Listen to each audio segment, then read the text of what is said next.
Welcome back, Pete. We're here for another episode. It's fantastic as always to be on the other side of the table. And look, I think last week we spoke about pricing and really looking forward to today unpacking some culture. And I think that's really that secret sauce in the DNA for many successful TSPs. I agree.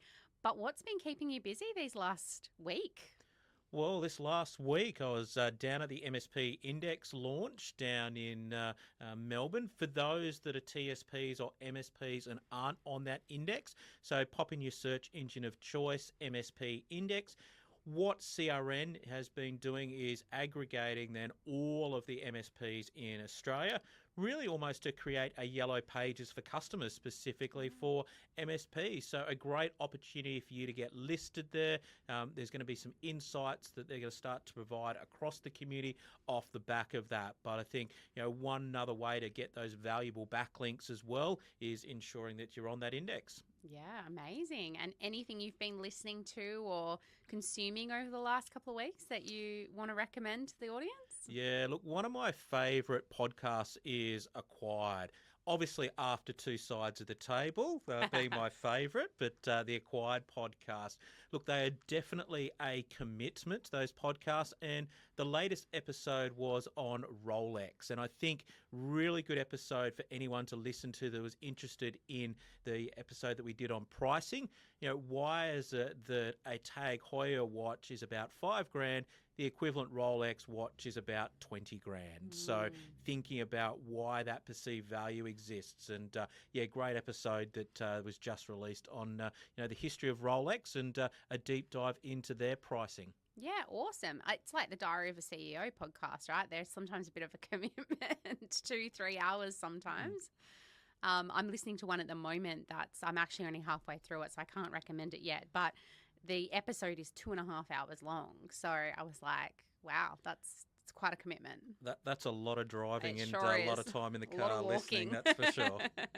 Definitely. All right. Well, today we are talking about building and leading effective teams. And like you said, this is really the secret sauce to fabulous customer outcomes, building a successful business. I know from my experience, like building that team has really parachuted me, I think, into that next level from a business perspective. So I guess, let's talk about what it actually means, though, to have a high-performing team. And what does that mean? Because it gets thrown around quite a lot, doesn't it? But what does that mean to you? Look, I think maybe we take a step back and think about leadership more broadly. I think if we think about where I've come from, and I know you've come from, and probably most of our listeners, is that we've been very good as technologists in our particular field, but all of a sudden we then decide that we're going to start our own business. Yeah. And this gap of leadership is not something, when I went through school, there was no leadership courses. There were, physics, chemistry, English, those types of courses. But even when I went through university, leadership was not a course that was told. But yet we expect business owners to be very effective leaders there. And I think that's one of the big challenges is, it's not a skill that you naturally go and learn. And it's often the school of hard knocks or the Grey's knees along the way that you learn, well, that didn't work very well. And I think this episode's a great opportunity to help people shortcut some of those processes. Yeah, I agree. I 100% agree with you. It is not something that is taught. And I do believe that, I think it's generally something based on my experience that is naturally occurring and identified in some people and nurtured in some people. But I honestly believe that everyone has the ability to be a great leader in their own way. They just haven't have that nurtured in them or nurtured it themselves. Yeah, they haven't worked out that little bit of that secret about how to be effective with that. And often talking to business owners, especially many in the technology industry, there's often a frustration. Why won't my team just do it? I've told them 1,000 times. And you hear the frustration that comes out in people's voices. And that effective leadership is how do you guide and rally a team to then be able to achieve that outcome and that objective? The challenge as leaders is often we haven't simply communicated where we're going, why we're going there, and then what are the steps to do that. There's Yeah. often an almost implicit expectation that everybody should know that. Yeah, that's a great point, I think. And communication is really key here, right, for leaders or business owners to lead that team and let them know where we're going. Because I think my view on this is that business leaders almost don't want to communicate the details of where they want to go in case it doesn't happen. So they get a little bit gun shy in trying to communicate that with the team, but actually empowering the team and telling the team and letting the team know where you're going is really the key to get there. So you have to do that before, you expect to get there because you can't do it by yourself. But I think for many business owners, success is simply just a monetary outcome. True.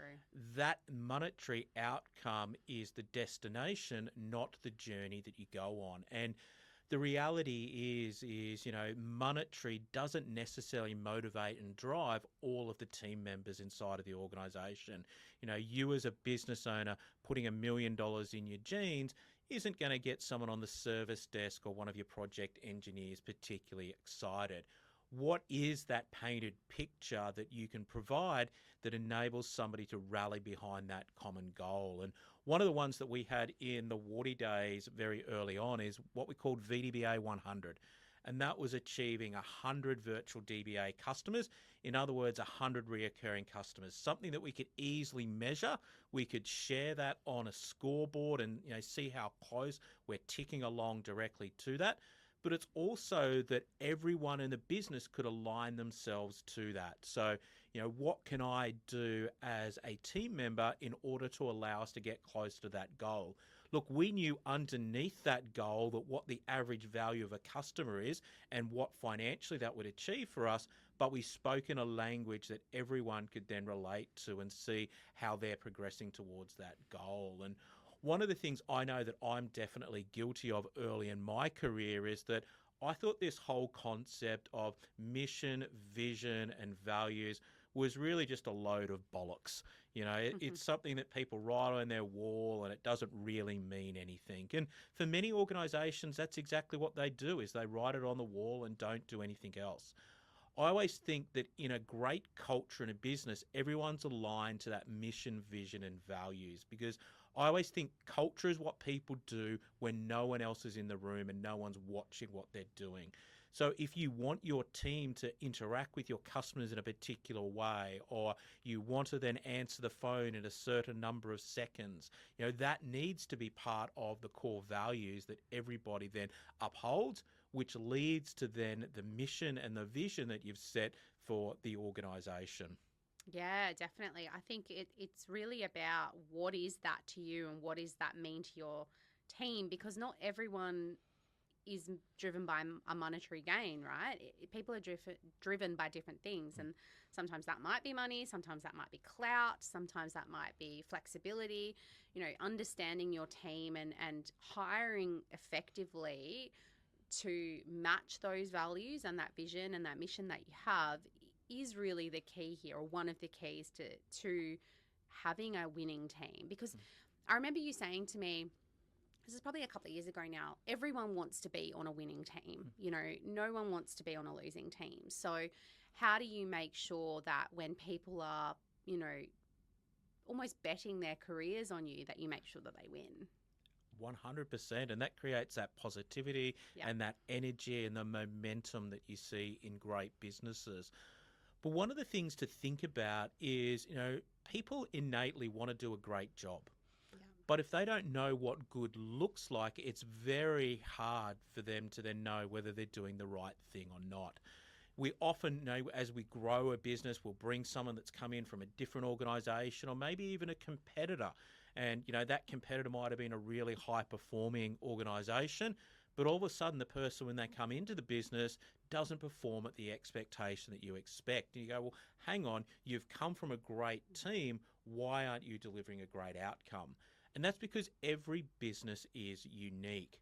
And really, by having that core mission, vision, and values, it allows somebody to measure, what am I doing today? Is it going to get me closer to that outcome? So if you think about to that goal that we had around VDBA 100, it allowed everybody, when they're caught up in the minutiae of the day-to-day operational firefighting, to then go, is this particular activity that I'm focusing on now going to enable me to get closer to VDBA 100 or not? So simply setting that really clear picture to everyone means that when they do get caught up in that minutiae, they can just take a step back and go, well, is that going to achieve the goal for this particular organisation? Because every organisation's goals are different, and that high-performing individual might just simply be aligned to the goals still of the previous organisation because you just simply haven't told them what you want them to do. Yeah, that's a great call out, I think, and it comes back to that playbook that we spoke about in a previous episode, and how important it is to have that playbook in place, right? And not just in the sales perspective, but also in what is the outcomes and what is the vision. So we've spoken about the vision and the mission and the values and how important it is for you as a leader to bring that into your business. But can we talk about the actionable everyday things that you need to do as a leader to encourage that culture to grow? Because you and I have had this conversation. I'm very much someone who, I love to work from home. I love being in my bubble. And one of the things I think you said is, no, you need to get in with the team. You need to have days where you're, in the office with the team and empowering the team and almost bring the energy, right? Like, doesn't matter what's happening at home and what's happening in your personal life. Your job is to bring that energy. Why is that so important? As a leader, one of the most important things for you to do is to then set the pace of the business. You need to then be continuing to drive the direction of the business and the pace that you're going to then hit that and achieve with that. I think one of the things about immersing yourself in the team is also the ability to just simply hear those things, that the course correction. Someone needed to go here, but they're not going quite the right direction. And I always remember one of the podcasts I like listening to is Masters of Scale by Reid Hoffman. And I can't remember who was on the podcast that had this analogy, is that if you think about a pilot is constantly course correcting. So, the simple job of flying from London to New York, they're constantly checking instrumentation, taking data in and adjusting the course. Because they had some wind come up. It could be that there's an upcoming storm. How do we course correct? Because simply being 1 degree off flying from London to New York means that plane's going to land in Washington instead. So being part of that team allows you to hear those issues and those things that you can then help course correct to make sure that that plane or that your business is then going in the right direction. I think as well, like we've said in a previous episode, there's nothing that beats the human experience, right? So it's about getting that face-to-face time with the team. It's more than just what is the direction of the business, what is the vision, mission, values, and how's Kayla, living that. It's also about making them feel like they are a valuable part of the team and they're part of that, that plan, and making them feel almost a bit special, because that's important as well from a leadership perspective. That's one of the reasons, even now with my team, I'm always heading across to Sri Lanka, is to be part of that. So, our Australian team is only a very small component of a much larger organisation that exists in Sri Lanka. But I think the other one is the repetition of messaging. So, many of our team are following either EOS or scaling up, and many of our listeners, are following those mechanisms. But one of the key parts of those is the communication. So things like the daily huddles. So, the Vern Harnish playbook of how do you then communicate with your team every single day, and also understand where those issues are to course correct. So, those daily huddles.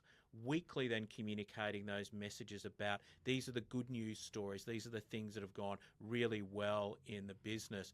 I always had a view of, they're called the 3-minute Fridays. So every Friday recording a quick 3-minute video on the iPhone that can then be distributed out to everybody, that goes through some of the success across the business. Totally unpolished. I've recorded them everywhere, from airport lounges all the way through to in the car and everywhere in between. But that repetition of message about this is where we're going, this is how we're going to get there. and then being able to then share that with your then monthly all hands or cadences. Today I call them an AMA session or the Ask Me Anything session, but once again, being able to provide an update on the business, but also a mechanism for people to then ask questions about or particular topics that are interest to them. But one of the things is what is your scoreboard? I always think business is like sport. Sport is incredibly boring if there's no score. Business is exactly the same. How do you share the scoreboard so that people can see the success? They can see that we're moving in the right direction, and all the effort that they're putting in then feeds into a reward and recognition program. Yeah, great call out. I think so. I've got a question then for you and how you might deal with this because I have a view. A lot of our listeners are either extroverted introverts or just plain introverts, and that may be that's a very undata driven opinion, but I'm pretty confident in Well, that. I'm definitely in the introvert. I'm the introverted side of the fence that actually has an extroverted facade. Exactly. So how do you recommend that? Because that's a lot of energy output. And I was saying to you, we actually had breakfast before we recorded today. I was saying to you that, it was my first week back in the office this week, and 2 days I do 2 days in the office and the rest from home. Doing 3 days in the office this week, but the energy output of those 2 days is huge, right? I'm absolutely gassed by the time I get home on a Tuesday night. I do Monday, Tuesday in the office.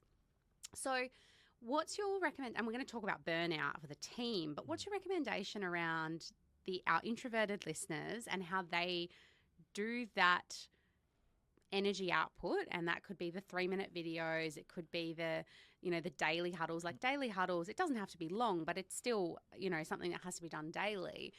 That's quite a lot of energy output for an introvert. How do you deal with that? One of the things for me is finding what then is that gives me energy. What Good is call. that pump up that allows me to then thrive? And look, let's face it, I love closing a deal. There is nothing more than a dopamine hit of closing a deal. So I definitely get energy for that.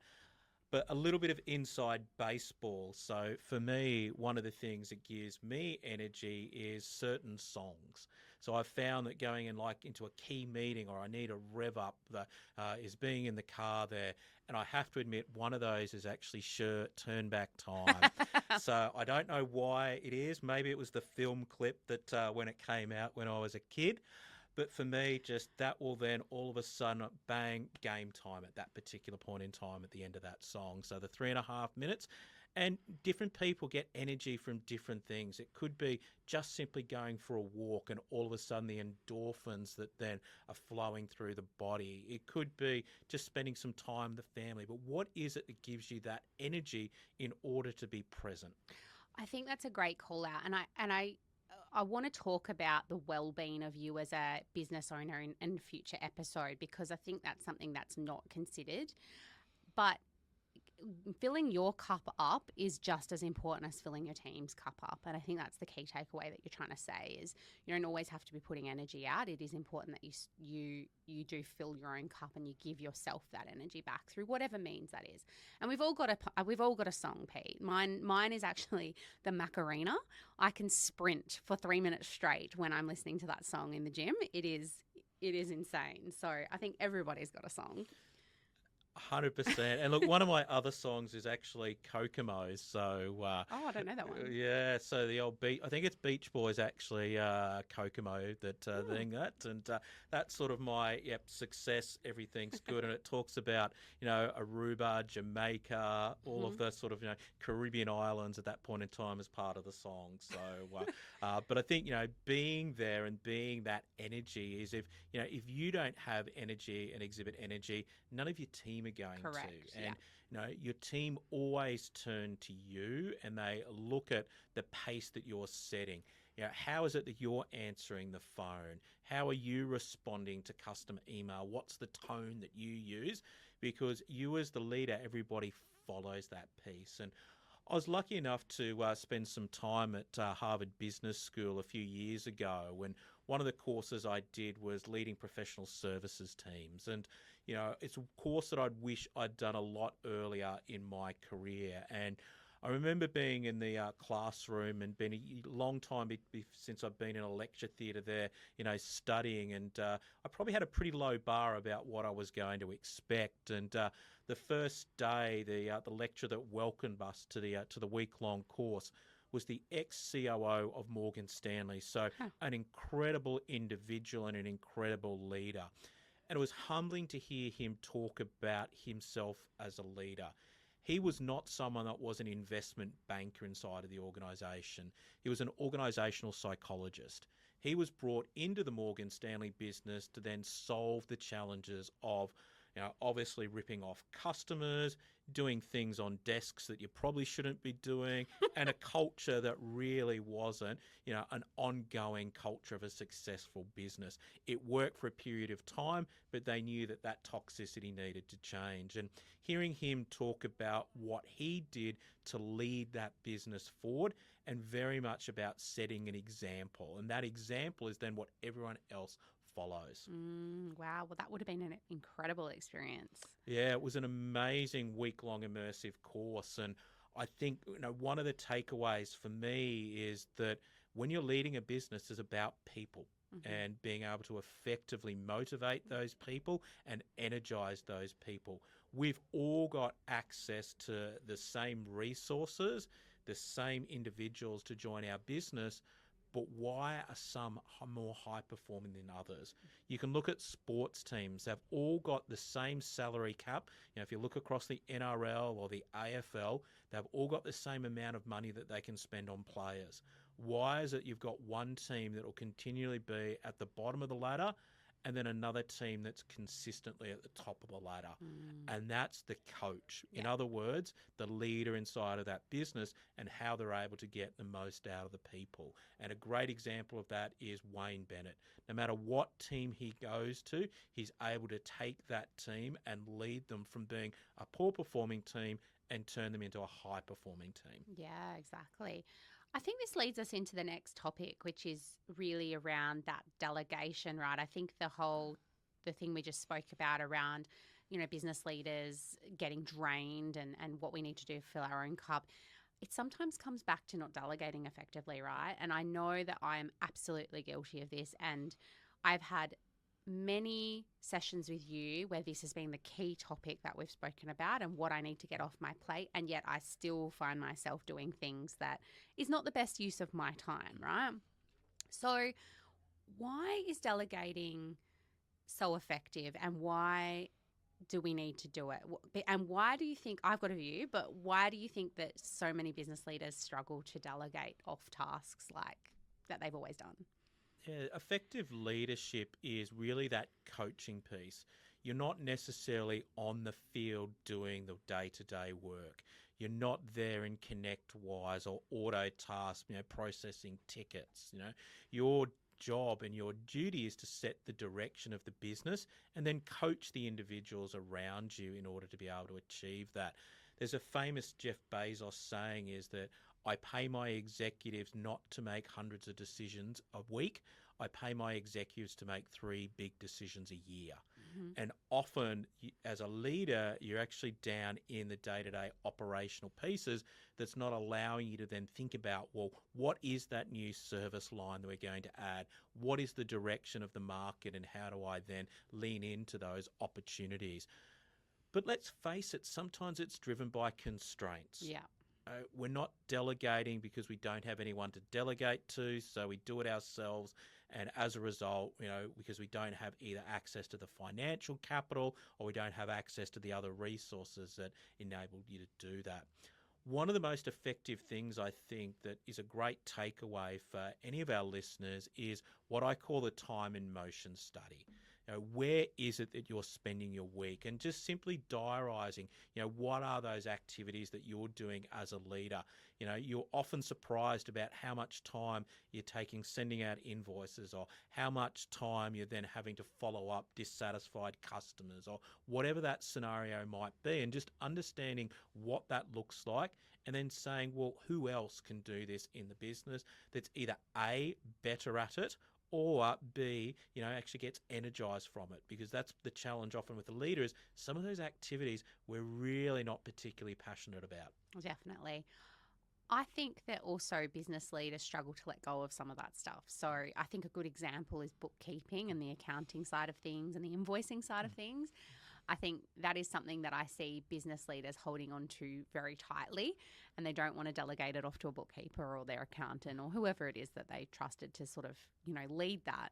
But the same can be said for other things, right? So, a lot of the time we see business leaders still going out to customers and to sell deals and things like that, when really that could be delegated, depending on your size, to a salesperson. It's really that, I think, that building that trust in that team is really critical, I think, for building this effective culture and this leadership, because you need to at some point trust your team to take the reins and do the job. And they're going to make mistakes, right? We've all had that happen. It's then you can sort of come in and coach effectively. I think that coach analogy that you used before around the footy teams, for example, you're not out there playing the game. You're just telling them how to do it. So it's the same thing in business. Your team is not really, you're not out there playing the game, but you're coaching them on how to do it. So trusting that they can do it, I think, is essential. And it's that observability, having the time to take that and see, are they doing the right thing? And if not, then addressing at that point in time. Often what I see with organisations is they let things fester. They let them go on far too long rather than having the conversation at that particular point in time. So, the first time that the email's sent with the wrong tone, course correcting then. Yeah. Rather than that, then all of a sudden become ingrained in somebody's way of doing things, which is a lot harder to then address. And I always like to think, you fix something when it's an itch before it becomes a scratch, before it becomes a sore. Yeah, exactly. And I think just on your point around being able to zoom out of your business, I think we're going to talk about scalability in another episode, but just being able to zoom out of the business and actually have a look at that 360 and see where you're going is, I think, the first step to scalability. You cannot go any further without actually having that zoom out, have a look at where we are, where do we want to be, are we on track first. So, I think that's allowing yourself the time, and I think delegation is the key to, being able to get things off your plate so you can do that. I think it's finding that headspace. And that could be the headspace of being part of an organisation like Cub, or being part of a peer group, or simply an opportunity for you to sit down and then read a book or chat to a colleague. Often it's those light bulb moments that go off that you can then bring back into your own business. But without that headspace, it's very difficult to then truly move the needle forward in your own organisation, because you're not spending time on the business, you're spending all your time in the business. Exactly. And we're all guilty of that, right? I think it's sometimes hard to see the forest for the trees sometimes, but I think you're right. Those peer groups or business clubs allow you that time. It's a forced, we know with ConnectWise and TruePeer, it's a forced 2 days out of your business to actually focus on your business rather than in it. But I think one thing as well is that, when you get really effective at delegating, that can sometimes lead to team burnout. So let's talk about team burnout. Where have you seen that happen really badly? Not necessarily in your business, but...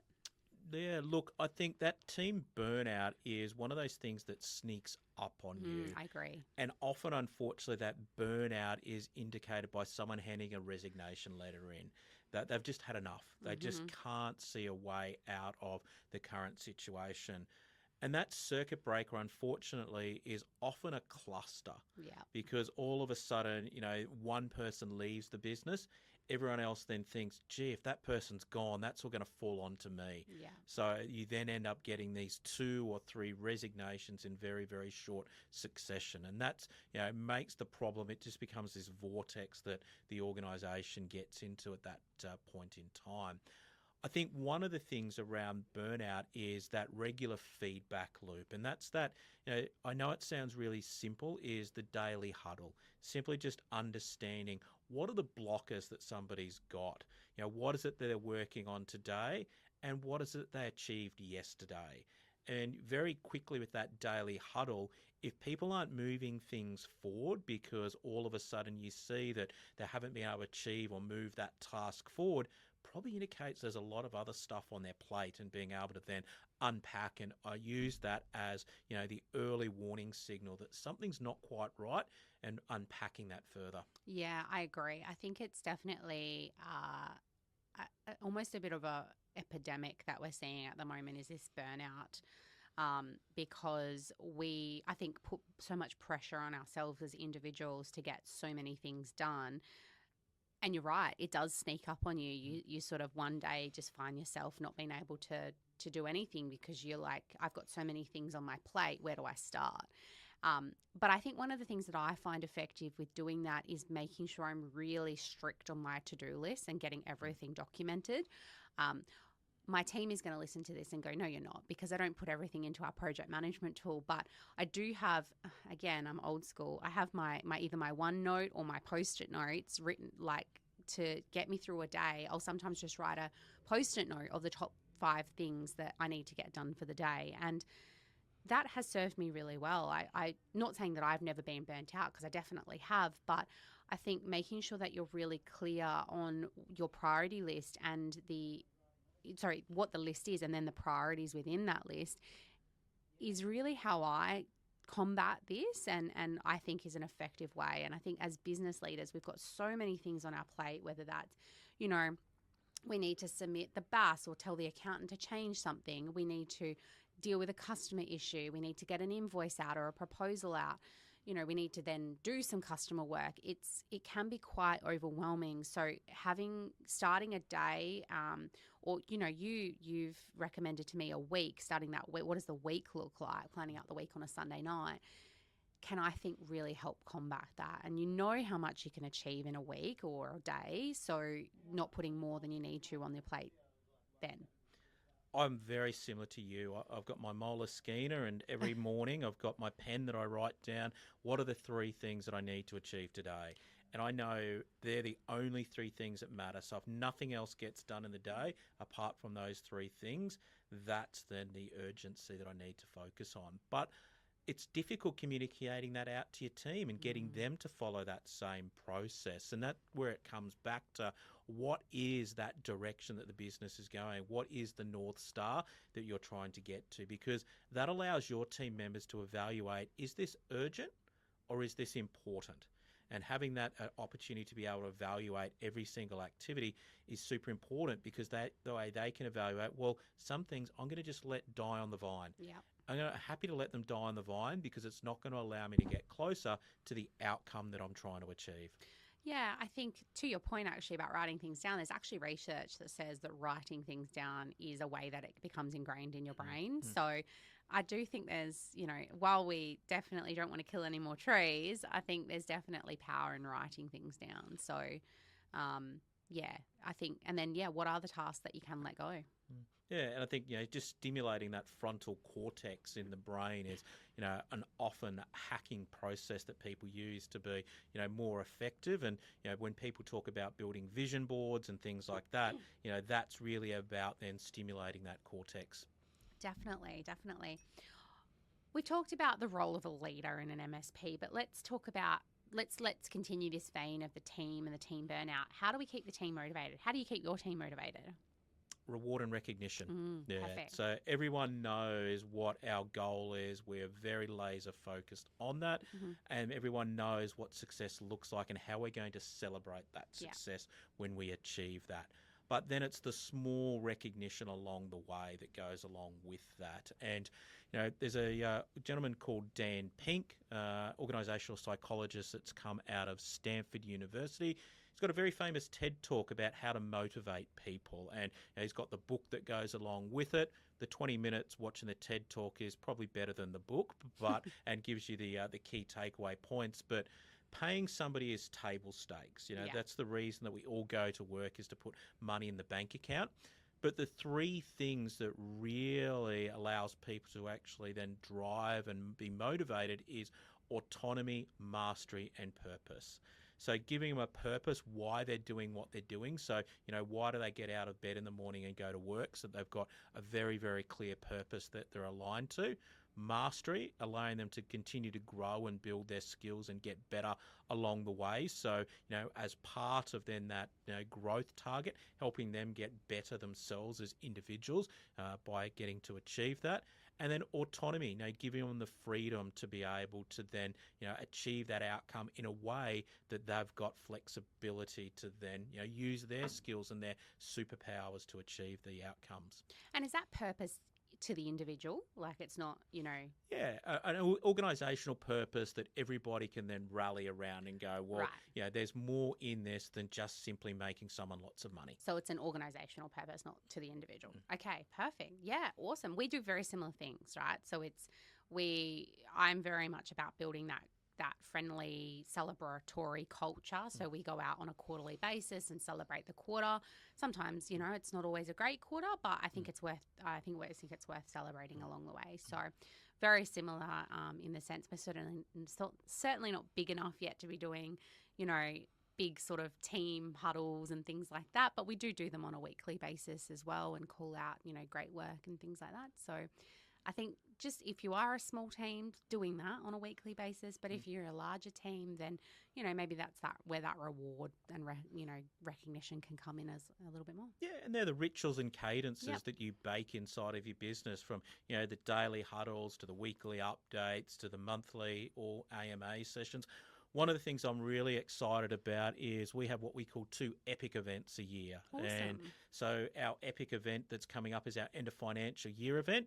And that's a team event for not only the team, but also their families. That includes the kids. And so we're taking over a resort just south of Colombo. And, there'll be water bomb fights and tug of war and, a bit of whiskey, I'm sure, as well added to the mix. But also an opportunity for us to then not only update our team, but also update the partners that are really a key part of that as well, because they're, a successful individual often has a partner that's then helping them behind the scenes, but give everybody an update on where we're going as a business as well. Yeah. Wow, that sounds really cool. All right. So what are the 3 key takeaways that our listeners can take away today from today's episode? I think the first one is looking at where you can potentially delegate, because that's my favourite one. Yeah, look, I think that's a great opportunity for everyone to just take a little bit of time. It doesn't have to be a long period. Maybe just next week, just writing down what are the things that you're doing and then reviewing that to go, is that the most effective use of my time? Your time in motion study. Yeah, the time in motion study, 100% I think should be number one takeaway. So your time in motion study, having a look, I think the next one should be having a look at for any small signs of team burnout. So is there a team member that's potentially got a little bit more on their plate and they're not getting through that work? Having a look for those signs in your next weekly huddle or daily huddle. And the third one? Look, I think the third one is having a look at what your mission, vision and values are. Are they just simply something that you've put on the wall, or do they really reflect what you want a team member to do when no one else is watching? So just that opportunity just to reflect on your mission, vision and values. Fabulous. Well, thank you for being on the other side of the table, Pete. Fantastic, Carla. I think great session today and really looking forward to the next episode that we're recording very shortly. Definitely. And if you've got any feedback, then please send them through to us either on the socials or by shooting us an email. Fantastic. Thanks, everybody.